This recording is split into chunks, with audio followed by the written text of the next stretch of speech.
Saludos, amigas, amigos, ustedes sintonizan Acento TV y este es su programa A Partir de Ahora.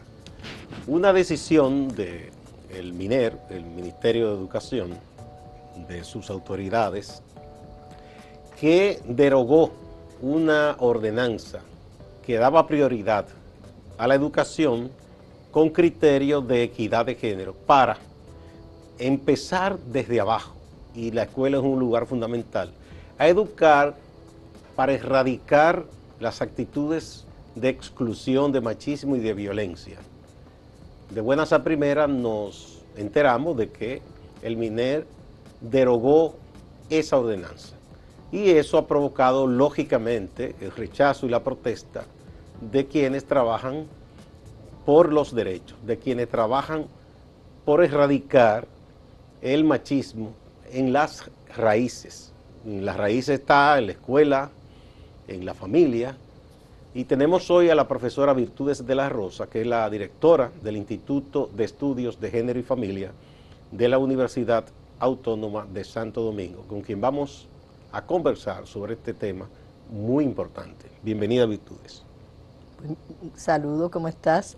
Muy bien. Además de muy bien premiado por tu publicación de cuentos. Gracias, gracias. Te quiero felicitar públicamente. Muchas gracias. Qué bueno que tenemos gente como tú que produce para que tengamos una cultura.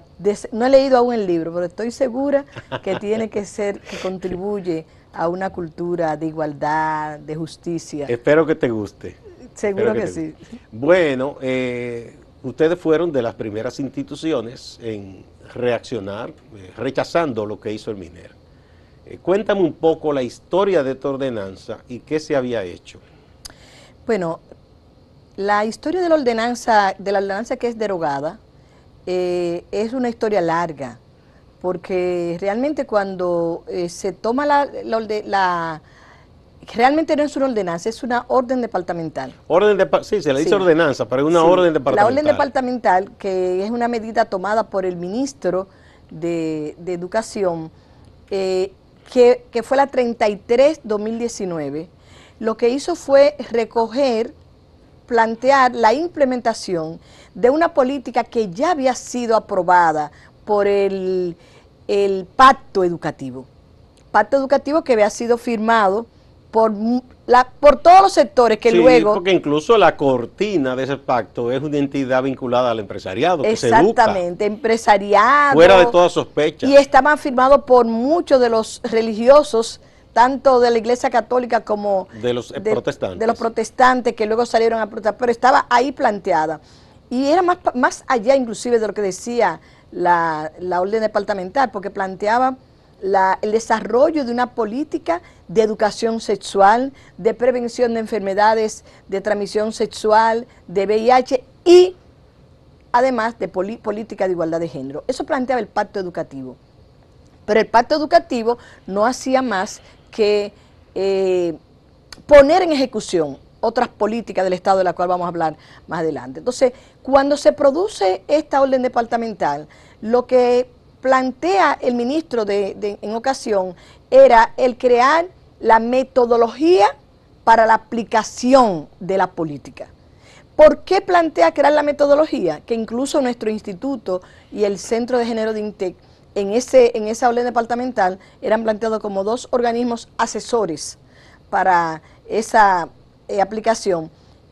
Hay que crear la metodología porque ya la política estaba aprobada. O sea que con lo que hace hoy el actual ministro, lo que hace es desmontar el mandato de crear la metodología. Pero la política no la puede desmontar. Porque ya está aprobada. Porque la política está aprobada en el pacto educativo.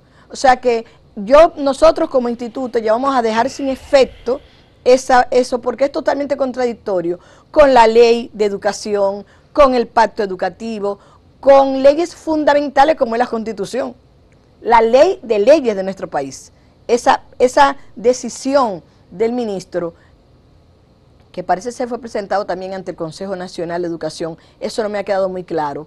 no me ha quedado muy claro, porque la orden departamental no es no es producto del Consejo de Educación, es un oficio que saca un ministro, pero parecería que fue llevado al Consejo y también aprobado. Pero sea cualquiera de las dos instancias, están por debajo de la Constitución, están por debajo de una ley orgánica como es la ley de 0112, que es la Estrategia Nacional de Desarrollo. Sí, entonces, bueno, pero ¿cómo puede afectar esto, Virtudes, al trabajo que ya se había comenzado a hacer, no solo en, digamos, en las escuelas, sino en todas las actividades vinculadas al quehacer educativo, incluyendo la formación, yo supongo, de los educadores? Bueno, esto afecta terriblemente, porque lógicamente si se quita la prioridad a la política de género, significa que no se van a disponer del presupuesto los recursos necesarios para esto. Y eso, aunque no se llegó a crear la metodología, sí se venía implementando. Por ejemplo, nuestro instituto, como organismo académico, e igual que el Centro de Género de INTEC, hemos formado ya varias cohortes de maestros y maestras en educación con perspectiva de género. Y eso financiado por el INAFOCAN, que es el organismo del Ministerio de Educación dedicado a la formación del personal docente. Nuestro instituto está ya en la 5ª cohorte de maestros y maestras de distintas áreas, puntos del país, también formado a nivel de diplomado, y estamos ahora en la apertura de una maestría. Entonces, si esto no es una prioridad, lógicamente que los fondos que se habían dispuesto para estos fines estaban en el desarrollo incluso en este momento de una especialidad financiada por el INAFOCAN, una especialidad que la está desarrollando la Facultad de Ciencias de la Educación con el apoyo del Instituto de Género, también con maestros y maestras seleccionados por el Ministerio. Pero más aún, el Ministerio de Educación contrató al Instituto de Género y Familia de la Universidad Autónoma de Santo Domingo para que creáramos el protocolo, y nosotros además de eso creamos los instrumentos para la atención de los casos de violencia que se dan en la escuela. Y ese instrumento, ese protocolo está en un proceso de pilotaje ahora mismo en varias escuelas, en varias zonas del país. ¿Pudiera abortarse entonces ese proyecto? Eso es lo que yo temo. ¿Y qué es lo que busca ese instrumento, por ejemplo? Es que al momento es crear estructuras dentro de las escuelas para detectar cuando está presente una situación de violencia contra las niñas, y que entonces ver cómo el tratamiento que se da, que implica una actuación interinstitucional entre el Ministerio de Educación, el Ministerio de la Mujer, el Ministerio de Salud, CONANI y el Ministerio de Justicia. O sea, es toda una actuación. Pero la verdad es que yo no le encuentro lógica a quienes se escandalizan y están en contra de esa orden departamental que existía, porque yo oigo razonamiento que da risa, pero lo que debe uno espantarse por el nivel de ignorancia. Porque lo que dicen es, querían enseñarle a los niños y niñas que fueran homosexuales. ¿En dónde dice eso? No, pero además que la homosexualidad no se enseña. Tampoco. Eso no se enseña. Eso no enseña a nadie. Pero mira, los sectores que se oponen a la política de género, lo que han hecho históricamente es explotar la ignorancia que han querido construir en nuestro pueblo para poderlo manipular. El problema de ellos es que a ellos le espanta la palabra género. Sí, inclusive se crearon toda una teoría de ideología de género, recuérdate, que lo promovieron por todas partes. Sí. Y género es una categoría de análisis, un aporte a las ciencias sociales del movimiento feminista a nivel internacional, que lo que hace es contribuir a que se pueda identificar cuando una situación concreta es vivida de manera diferenciada entre hombres y mujeres. Sí. Cuando por tu sexo al nacer a ti se te es discriminada. Pero además yo creo que es importantísimo detectar si hay un niño que muestra un comportamiento agresivo con las niñas, hay que ver qué ese niño está viviendo en el seno de su familia. Es que una de las propuestas... Y eso sería fabuloso, que se pueda ayudar a una familia a salir de una situación de violencia y a educar a los hijos con otra perspectiva, que no sea violenta. Claro, porque yo no sé qué de malo tiene eso. Al final, Gustavo, La escuela lo que es el espacio de construcción de ciudadanos y ciudadanas. Exactamente. Estamos diciendo y hemos dicho, y eso se ha demostrado en todas partes del mundo, que el factor fundamental de desarrollo de una nación es la educación. ¿Por qué? Porque allí se forma al ciudadano, se le dan las herramientas para interactuar en la sociedad. Y lo que nosotros estamos viviendo en este país, en este momento, es una actuación de violencia permanente, sobre todo de los hombres, porque los educamos para ser violentos. Y esa educación para ser violento no afecta solamente a la mujer. Las mujeres somos las mayores víctimas por la situación que se da al interior del hogar, se da en los espacios laborales donde somos discriminadas, todo eso.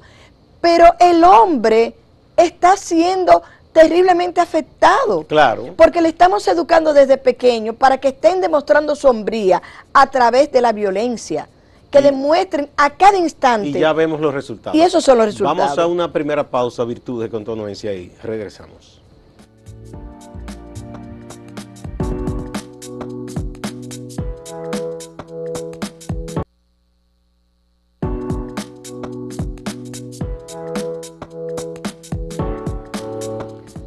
La violencia se aprende, pero al mismo tiempo se puede reeducar a alguien para que deje de ser violento. La asistencia científica a tiempo evita tragedia. Conocí un caso que tuvo que ver una querida colega con ese caso, de que un hombre desesperado acudió a ella porque la veía en la televisión diciéndole: se me ha metido en la cabeza, yo tuve una ruptura con la que fue mi compañera ahora, y se me metió en la cabeza que yo debo matarla y yo no quiero, pero a rato se me mete ese pensamiento y hasta es planificado, pero yo no quiero hacerlo, llorando ese hombre. Wow. Y entonces ella le ayudó a canalizar la búsqueda de ayuda y el hombre rehizo su vida.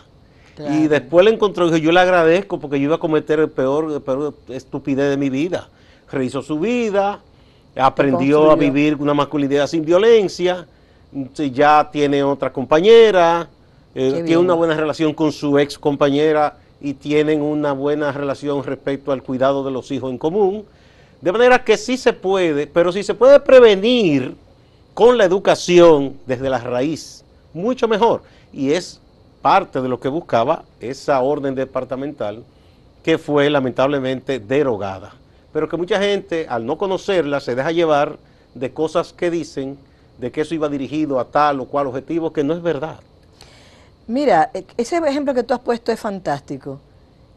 Ese señor logró desmontar ese imaginario que le hacía suponer que la mujer es su propiedad y que lleva el dicho de es mía o de nadie. Y él no la mataba, él no era hombre. Él no era hombre, exactamente. Entonces, lo que necesitamos es construir otro tipo de masculinidad y otro tipo de feminidad también. O sea, necesitamos también construir mujeres que no sientan que la violencia que viven en su vida es natural, es normal. Que no sientan que tienen que estar sumisas, ni que nosotras tenemos cosas que están predeterminadas que tenemos que hacer. Por eso nosotros, por ejemplo, en la Universidad Autónoma de Santo Domingo, en la Facultad de Ciencias Económicas y Sociales, establecimos que como requisito de egreso de todas nuestras carreras, que tienen que pasar por un curso, eso es una forma de iniciar, pero queremos profundizar mucho más, de género y corresponsabilidad. Y eso tiene mucho que ver con lo que estamos hablando. O sea, ¿por qué las mujeres tenemos tantas limitaciones para poder entrar al mercado laboral, para poder entrar a hacer política, para poder entrar al empresariado? Porque tenemos la carga del hogar. Y eso se ha asumido de manera natural, que es nuestra carga, la carga del cuidado. Ahora, cuando estamos hablando de una política de educación con enfoque de género, estamos hablando de construir un hombre y una mujer que se sientan corresponsables de esa familia que han formado, de esa familia que trae consigo hijos, hijas, que también hay que educar.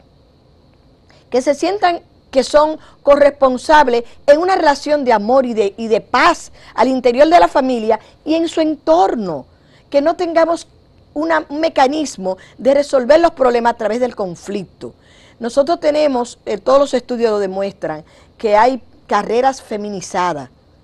Y cuando nos llegan los muchachos y las muchachas desde la el nivel preuniversitario, no llegan ya con esos imaginarios, con esos prejuicios establecidos.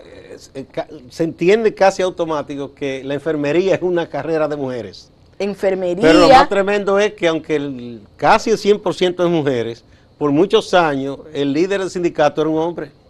De uno de los sindicatos. Era un hombre, así es. Y el otro, que no era un hombre, que era Francisca, ahora es un hombre también. También. ¿Tú me entiendes? O sea, pero porque las mujeres estamos para trabajar, para servir, pero no para dirigir. Y eso se enseña en la educación preuniversitaria. Eso se enseña en las tareas que le ponen en el aula al niño y a la niña. En las asignaturas que se incentivan a estudiar a uno y otra. En lo que pasa en el patio de la escuela. O sea, es ahí donde comenzamos a crear las bases que luego llega a la universidad, llega a la sociedad. Y tenemos muchas mujeres que se gradúan y enganchan su certificado. Incluso por mucho tiempo hubo carreras en las cuales se limitaba. Bueno, en el caso de la farmacia, cuando existía el doctorado en farmacia, muchas farmacéuticas mujeres simplemente usaban el título para alquiler a quien tenía un negocio y le pagaba por eso. Y ellas hacían un trabajo que no tenía relación directa con su profesión o en donde eran mal pagadas y todo. Y tú tienes otras carreras, el magisterio, por ejemplo, está planteado también como una carrera feminizada, pero tú vas a las ingenierías y ya es otra cosa. Tú vas a las matemáticas, se calcula que dentro de unos 25 a 30 años, el mercado laboral va a ser fundamentalmente en las áreas tecnificadas. Y las mujeres tenemos una gran brecha. Sí, la llamada brecha digital de género. Y todo eso está planteado que se ha superado en una política educativa con enfoque de género. Y mira qué cosa, porque en las graduaciones uno ve y la proporción es mucho mayor de mujeres y la mayoría que se gradúa con lauros académicos también. Pero claro, porque más del 60% de las estudiantes universitarias son mujeres y eso tiene también un problema de género. Y las sobresalientes también. Óyeme, y eso tiene también un problema de género, que con esa ordenanza, con esa orden departamental se desconoce. Y es que nuestros jóvenes están abandonando los estudios por una visión machista, por la responsabilidad que se recarga de que ellos tienen que mantener la familia, sí. ¿Entiendes? Entonces llegan al bachillerato y comienzan a trabajar teconchando en un motoconcho, o se van al almacén a trabajar, o hacen carreras técnicas para poder entrar al mercado laboral más temprano y abandonan. Entonces tenemos que los hombres no se están formando a nivel académico. Y eso tiene que ver también con esa formación que se le da desde pequeño y que pasa por la escuela. Entonces, por eso te decía que esa construcción machista no nos afecta solo a nosotras las mujeres. Afecta a toda la sociedad. Afecta a toda la sociedad. Entonces, cuando este ministro toma esta medida, lo que está diciendo es que no le importa nada de eso. Que toda esa situación que se está viviendo en la construcción de ese hombre y de esa mujer, que todas esas desigualdades que se expresan luego en la participación política, en la participación del mercado laboral, no le importa al sistema educativo. Parecería que Hostos trabajó en vano porque tantos años que él dijo, señores, separemos una cosa de la otra. La educación, la ciencia, el humanismo. La religión es una enseñanza también porque es parte de la cultura, pero lo que no debe ser una educación es confesional. Oye, sobre todo en un estado que no es confesional. Pero la excusa que da el ministro es como si tuviésemos un estado confesional, porque él dice que no se implementaba, lo que no es cierto, sí se estaba implementando, sí se está implementando la política y se deberá seguir implementando, porque el ministro y el Consejo de Educación no tienen las calidades jurídicas para desmontar un mandato de la Constitución, para desmontar un mandato de la Estrategia Nacional de Desarrollo. Bien, en ese punto, Virtud, entonces, si es una política, ¿verdad?, que es mucho más allá de una orden administrativa o una especie de oficio, ¿qué vamos a hacer? Tenemos que ir a la pausa ahora. Cuando retornemos para que hablemos de eso, ¿qué va a ocurrir? Porque no es porque alguien tenga el capricho de complacer amigos, que se puede tomar una medida de ese tipo que afecta a todo un país y a muchas generaciones. Así es. Vamos a la pausa.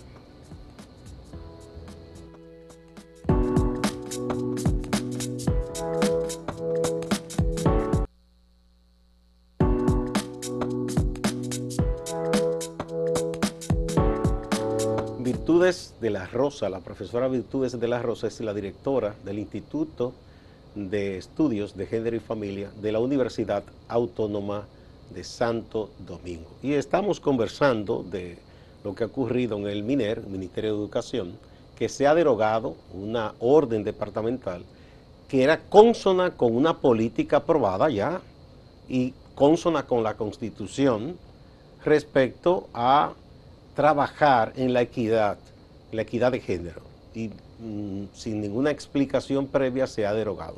¿Qué va a pasar? Porque si es una política aprobada, una decisión, digamos, de oficio, no deroga una política. Así es. Y mucho más, Gustavo. Nosotros tenemos el Plan Nacional de Equidad de Género, el PLANEC, que el organismo rector es el Ministerio de la Mujer. Y uno de los capítulos fundamentales de ese PLANEC es la educación preuniversitaria, es la educación igualitaria para niños y niñas. Bueno, nosotros estamos esperando la reacción del presidente de la República. El presidente de la República convirtió lo que fue un planteo de campaña en una política cuando se planteó todo esto en el plan plurianual que viene, que organiza, que el organismo rector es el Ministerio de Economía y Planificación. Contó con el apoyo del Poder Ejecutivo. Y contó con el Poder Ejecutivo. Entonces, nosotros estamos esperando que desde los otros organismos del Estado, el Ministerio de Educación pertenece justamente al Poder Ejecutivo. Exacto. Entonces estamos esperando la reacción de la Presidencia de la República. Se supone que un ministerio en el organigrama del Estado no está por encima de otro. No está por encima de otro. Y sobre todo en materia que le corresponde a otro, aunque sea en su ámbito de actuación. Pero sobre todo lo que decíamos hace un momentito. Bueno, nosotros como academia vamos a seguir insistiendo en proporcionar lo que como nos corresponde, la capacitación del personal que trabaja con los niños y las niñas. Vamos a seguir insistiendo, ojalá podamos seguir contando con recursos y que no se reprima a los maestros y maestras que quieran formarse en el área.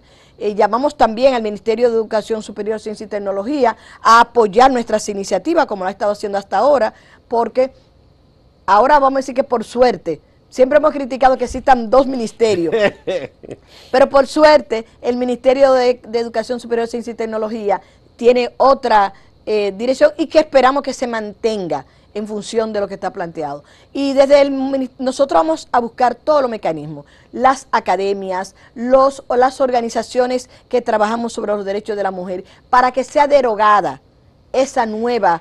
A propósito de las academias, las universidades se supone que son, ¿verdad?, centros de pensamiento, de investigación a la luz de la ciencia, porque es lo que yo digo, yo no tengo nada en contra de la fe, pero la fe no puede estar por encima de la ciencia. Pero totalmente de acuerdo. Porque pero eso fue una conquista de la Revolución Francesa. Exacto, o sea, porque... Estamos hablando ¿de qué siglo estamos a nadie hablando? se le impide que usted envíe a sus hijos a un colegio confesional, por ejemplo. Pero claro. Ahora, hay unos criterios sobre la educación que debe regir el Estado. Y que eso no se puede negociar. Tú sabes, Gustavo, que todos los avances que hemos tenido las mujeres a lo largo de la historia ha sido enfrentado con las iglesias, inicialmente con la Iglesia Católica y hoy más, porque en la narrativa montada, en el relato sobre la que se basan, es un relato donde nos hace a nosotras responsables de todos los males de la humanidad. Sí, que ustedes escucharon para que Adán se comiera una manzana y de que una culebra, ni siquiera un culebro. Eso te iba a decir, una culebra, no fue el león que es el tigre de la selva, es como una serpiente. Que hace un par de años se descubrió de que una criatura de cocodrilo, pero los ama y que entonces... Y la preocupación de los biólogos era que si no aparecía la madre cocodrila. Y una amiga me decía, pero hasta en eso, porque ¿por qué no dicen el papá cocodrilo dónde está? entonces, el argumento que se está utilizando es no intranquilizar a un sector que siempre va a estar en desacuerdo con cualquier avance en términos de los derechos de la mujer. Que quisieran que nosotros volviéramos a la cocina, a la costilla de Adán. A la costilla de Adán, exactamente. Entonces, no podemos hablar de una nación que se está planteando el desarrollo cuando estamos retrocediendo en políticas fundamentales que llevan a la integración de la mitad de nuestra Pero ciudadanía además, yo creo que a las políticas en ese general. temor que tienen algunos actores de la vida pública, funcionarios o políticos, a esos segmentos, porque no son todos. Hay muchísima gente de fe sana, gente cristianos de convicción, que trabajan de verdad. Bueno, yo soy el producto de eso. Yo soy el producto de la formación de una escuela cristiana. Ajá, y estoy comprometida hasta la muerte con los derechos humanos y con los derechos de la mujer. De hecho, el Papa actual, Francisco, es un hombre de una visión más amplia en muchos aspectos. Y hay muchos religiosos. Pero hay segmentos pequeños que viven una constante propaganda y yo no sé qué temor se le tienen, porque esos segmentos, cuando se han sometido al escrutinio público, no van a ningún lado. Entonces, ¿cuál es el miedo? Así es. Bueno, lo que pasa es que tienen una visión de poder, pero es que también quienes los siguen comparten sus visiones. Si no lo compartieran, y le da un poquito de vergüenza y deja que los otros agiten. Exactamente. Pero nosotras vamos a seguir echando el pleito y sé que vamos a contar con mucha gente como ustedes que están apostando a una sociedad más igualitaria. No podemos estar con el retroceso de ninguna manera. Muchísimas gracias, Virtudes de la Rosa, del Instituto de Estudios de Género y Familia de la Universidad Autónoma de Santo Domingo. Gracias a ustedes, que hay más en Acento TV y Acento Portal.